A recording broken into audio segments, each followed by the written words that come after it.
I would just point out that I've had a chance now to review what Hunter Biden said in his press conference, and I think he made an interesting statement. He said his father was not financially involved in the business. And I think that qualifier, the word financially, is important because, once again, it shows another change in this story. First it was no involvement, then no, I never talked to anyone, and then we find out about the dinners, the meetings, the phone calls, and everything else. Now it's okay, he wasn't involved in the business financially. I think that is important. It's one of the reasons we want to talk to Hunter Biden. Second thing I would say is this: in a few hours, I think the House of Representatives is going to pass the impeachment inquiry, and that is an important step. If you talk to any scholars in this, I think we could proceed as we did under Speaker McCarthy, where he announced it. But this is an important step. The impeachment power resides solely with the House of Representatives. If a majority of the House now says we're in an official impeachment inquiry as part of our constitutional duty to do oversight, that carries weight. That's going to help us get these witnesses in. And maybe most importantly, regarding this morning's activities, this is the argument that the White House and Hunter Biden's counsel used to say he shouldn't come. Okay, we disagree. We thought he should have been here. But when we take that vote this afternoon, what's our argument going to be then?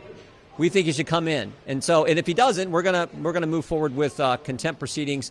There's a process we have to follow, but we plan to do that. One thing Hunter Biden said this morning was Republicans have mocked his addiction. I have not. For Chairman Comer or Congressman, what do you think of that idea that he's saying you guys are mocking addiction? We've never mocked his addiction. Again, this is an investigation of Joe Biden. Hunter Biden's a key witness because we have a simple question, and the majority of Americans have a question. What did the Bidens do to receive tens of millions of dollars from our enemies around the world? That's a simple question. Every American wants to know. What did you do to receive the money?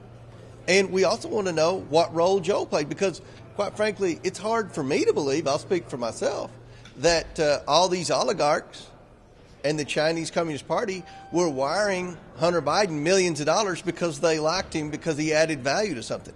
We believe, as what Devin Archer testified in the transcribed interview, that they were selling the brand and Joe Biden was the brand. And we believe that Joe Biden's known about this all along because he hasn't been honest with the American people. As Chairman Jordan said, his story continues to change. In the very beginning, when we launched this investigation, Joe Biden said he never met with any of these individuals. Now we know he met with all of these individuals. The narrative when we started this investigation was that no money ever transferred to the Bidens while Joe Biden was vice president. Now we know a huge percentage of the money transferred while Joe Biden was vice president. The majority of the shell companies were incorporated while Joe Biden was vice president. So we have a lot of questions about some very concerning transfers. That's why we have the thousands of pages of bank records. We've been very transparent with the media.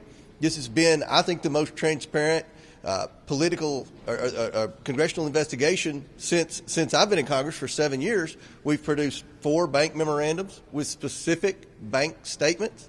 I mean, this is a concern. This is about public corruption at the highest levels. And, the president's son does not get to set the rules. I mean, he's had a pretty good run with the Department of Justice, with the IRS, and with the FBI. But these 2 committees are going to hold firm. We have taken steps to go by the book in this investigation. Now we're in the phase where we do the depositions. And, what he did today is unacceptable. Some Republicans I talked to in the committee say they do think the evidence is already there. They feel like they've seen enough to actually file articles of impeachment. But you two, Chairman, do you feel like you've seen enough now? Personally? I've said all along, I think the evidence is compelling. But we still need to talk to Mr. Schwerin, Mr. Walker, Mr. Bob Alinsky, Kevin Morris, Jim Biden, Hunter Biden. We need to talk to the 2 individuals who are part of Blue Star Strategies, Sally Painter and Ms. Tramontano.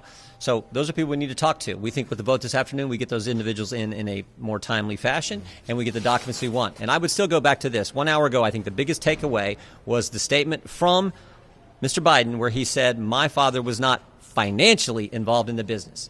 That is a huge change, which means he's involved. I think that's how anyone with common sense would read it. He's been involved, just not financially. That is a huge departure from everything they've said now for the last 3.5 years. So, as the chairman pointed out, the White House's story has changed multiple times. The Justice Department story has changed multiple times on how they handle this investigation. But the story that hasn't changed, the testimony that has been consistent and stood up to cross-examination, is the 2 whistleblowers. Their story has not changed, and frankly, it's been buttressed and reinforced by we've done 8 different depositions of people involved in the investigation at the Justice Department, the Hunter Biden investigation, and none of them have refuted what those guys say. So over time, it just keeps changing from the White House, and this statement today, I think, is the biggest news of the morning, I guess, along with the fact that he didn't show up, which he's supposed to do. Thank you all very much. We got to go.